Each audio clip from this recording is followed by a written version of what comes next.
Okay, well, we got good news. We're gonna do a giveaway. That was not planned. It's only 1,000 degrees in here. We're just sweating like a couple of hot quesadillas. Hey, welcome to the video, you guys. We've got a little bit of a different thing for today.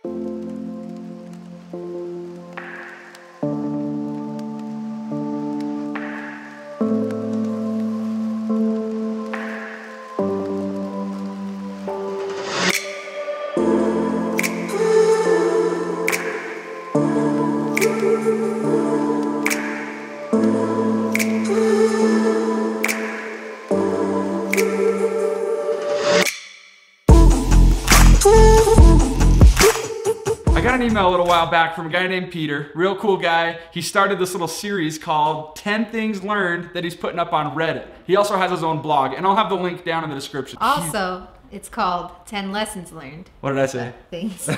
Okay. Still check it out. 10 lessons learned, and it's going on the Reddit leathercraft thread. Anyway, he created a list of 10 things that we've learned throughout our career in leathercraft, and I wanted to go through the questions and put it on video. Okay, the first one is, what is your name, your leathercraft business, and where are you located? Okay, my name's Whitney Litchfield. Parker and Whitney Litchfield. We're married, if you didn't know. And we're located in Ogden, Utah, and we own Stock and Barrel Co. Question 2. What type of leather goods do you make, and what is your role in the leathercraft business? Okay, so my perspective on this is right now, I could talk about this all day, by the way. These are the things that keep me up at night. Right now, we are bag and wallet makers, which is a really general thing. We're shifting our focus on a more photography-centric business model. So we want to really dive deep into camera bags, camera straps, and kind of find our place with vegetable specialty products in the camera world. This is my personal number 56 field bag. This is kind of our bread and butter right now. This is our flagship bag on our website, and it's treated us really well. I love this bag. It works as a laptop bag. You could throw gym clothes in it, whatever. It's just a really good all-around bag. We've actually been using it as a camera bag. This is question 3. So what purchase of 100 or less has most positively impacted your leather crafting in the last 6 months or in your recent memory? And he'll have to answer this one. But do you have one? I can't think of in the last 6 months. But there was, well, it's not in leathercraft. It was in shipping. I do a lot of the shipping. So something that helped me and that we didn't buy forever, which is ridiculous. We only bought it during their Kickstarter. A shipping print, what is it? Label printer. Label printer, yeah. We didn't buy that for like 3 years. And they're not even that expensive, but we just didn't do it. And so Whit was like cutting each label out with scissors cutting them and and taping them on. It like blows my mind still. Yeah. So if you're gonna be selling your work, get a dang label printer. Very first. I'm gonna go find my answer. Do you know where it is? This is my answer right here. It's a simple thing, but I bought these pre-cut slices of wood from Lowe's, and I used wood glue and stuck them together. It's got about a 3/4 inch slot right there, and on this side it's about a 1/4 inch. That way I can put 1.5 inch and 1 inch straps in on this side, and you can use it to burnish and it'll hold your straps in place. You can put pressure on it. This is the most incredible thing, because we used to do a lot of belts. There was a time when we got some kind of partnership with Huckberry, and we were selling like, how many belts a day? It was probably like 20 belts a day for like the span of a few weeks, and it was insane. And the amount of burnishing that we did, I should have had one of these. I would probably do it a little bit longer. Yeah, this is an amazing tool to have, especially on the thin straps, like 1/2 inch, because it's really hard to hold it on the table and burnish and get good friction going, because your strap's usually wobbling all over the place. So get one of these. What's the next one? Okay, this is question number 4.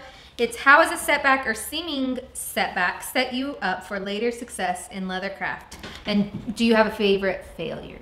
Oh yeah, favorite failure. We don't fail it much. It wasn't really a failure. We ran a Kickstarter a couple years ago on our first line of wallets. 4 different wallets. Their flagship vertical wallet was priced at about $120. And that's when they were being hand stitched. You remember? Yes. You were stitching most of them. The price point had to be about $120 because we were hand stitching it.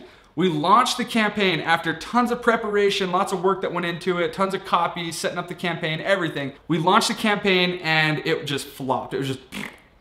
And we were a little stressed out. We're sitting there on the launch day just going, what do we do? So we ran a survey to everyone on the email list, and I asked, would you rather have a wallet that is $120 that is hand stitched, or would you rather have one that's machine stitched for $58? And it was unanimous. Everybody came back. They're like, definitely the $58 option. We had like, I don't know, 5 or 6 people out of 15,000 that they wanted it hand stitched. That moment, I immediately started researching sewing machines.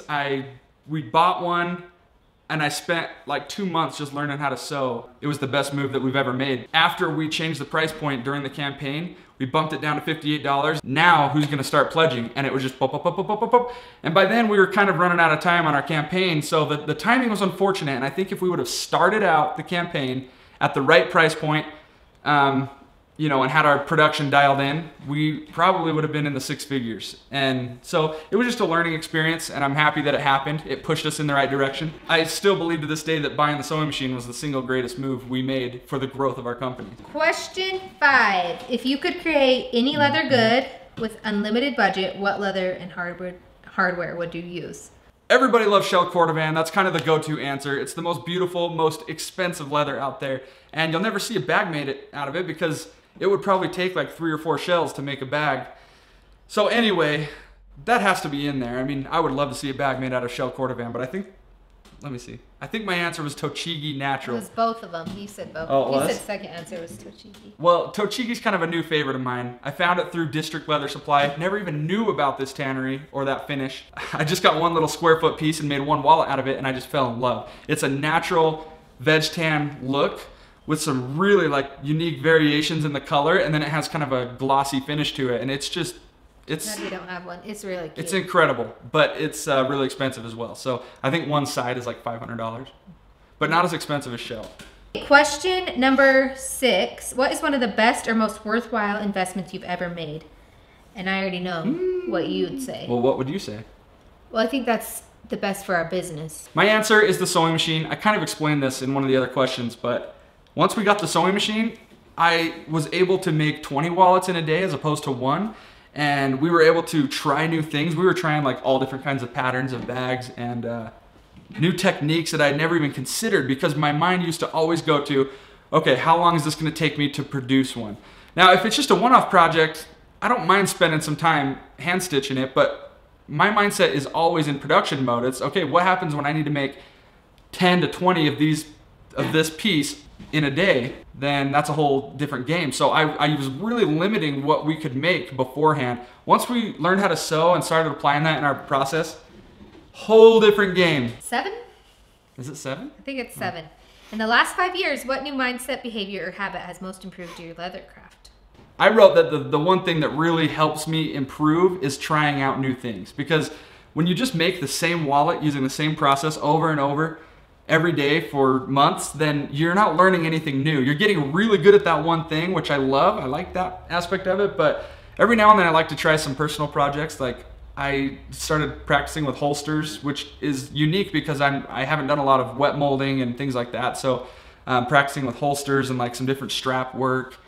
She always wants to try really unique stuff like bags with softer, more like milled, softer tempered leather, and it really it makes me realize, wow, my skill set is very narrow, and so it helps to reach out a little bit and expand your skill set.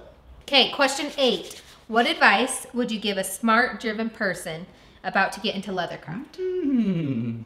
My advice would be very different for somebody who is just getting into it as a hobby and somebody who wants to make a business out of it. So for the hobbyists and into everyone else, just have fun with it because that's what it's all about. I mean, it should just be kind of a therapeutic, fun thing that, you know, helps you learn new things and stretch and grow. And if you're having fun with it, you won't get too mad when you mess up or whatever. So have fun with it. If we're talking business, then that's gonna be a whole different world. That'll be a whole different video because there's a lot that goes into that as far as advice goes. But have fun with it. Don't take it too seriously. I see you out there. Some of you take it way too seriously. Question 9. This question was, what advice should they ignore? Mine. And that's what he said.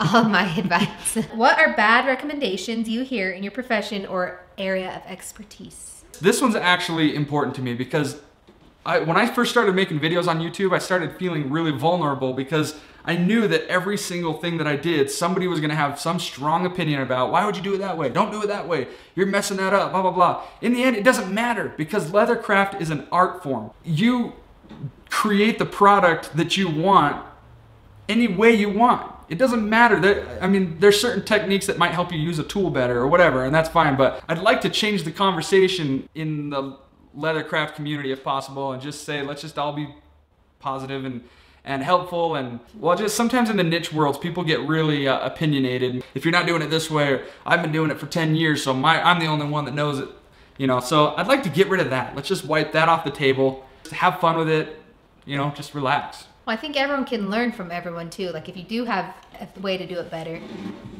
to say it, but don't put anyone else down because maybe they haven't gotten to that stage where they've learned that, because there's things Parker's learned that he's taught me and I was doing it a different way, or even ways after he taught me something that I learned and helped him That's improve. Usually the case. So yeah, everyone can help each other. So if you just help each other grow. That's exactly why I make YouTube videos, because every now and then I would see another leathercrafter doing something and I went, oh, I never even thought to use that tool that way or whatever. So if I can bring that to someone else, then great. That's the whole point of this. I'd like to do away with all the comments where, you know, people are slamming other people because they're not doing something right or not doing it the right way. Is this the last one? Back in, yeah. Okay, this is the last question. When you feel overwhelmed or unfocused or have lost your focus temporarily, what do you do? If helpful, what questions do you ask yourself? I feel like this list could go on forever, because just simply stepping away from something when it's getting frustrating is probably the best thing you can do, but... We like to take the top off the Jeep and go drive. Top off the Jeep, yeah. And then come back when you have... I feel like Parker gets in these modes and he has to finish this thing and then it starts going wrong at the end of the night. And I'm like, you just need to take a step back. Yeah. One of the things I like to do is work on a personal project. Like get away from just your regular routine and try something really different and unique. And that kind of just like opens your eyes and is very refreshing. So that's more of a leathercraft answer. But there's just an infinite list of other things I would say. Get in the Jeep. What do you like to do? Go shooting, camping, just anything that will help you get aligned and just... Get back in the groove. Yeah, get back in your groove. Is that it? That is all. Okay, we have something really fun for you. It involves this bag. We just wanted to thank you guys so much for subscribing and being here, being part of our community.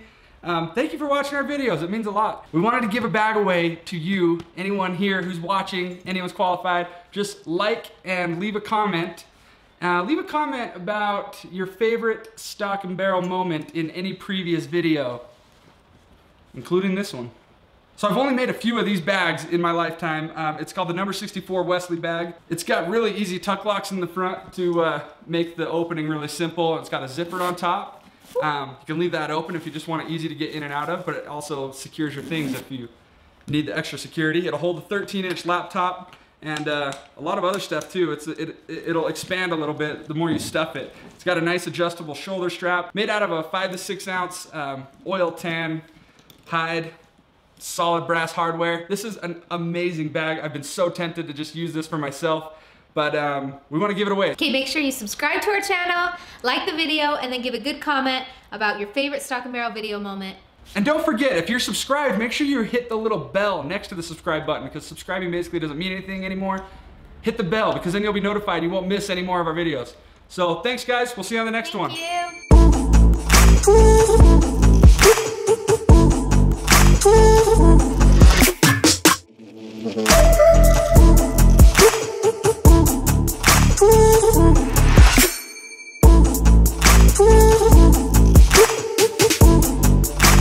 Thank you.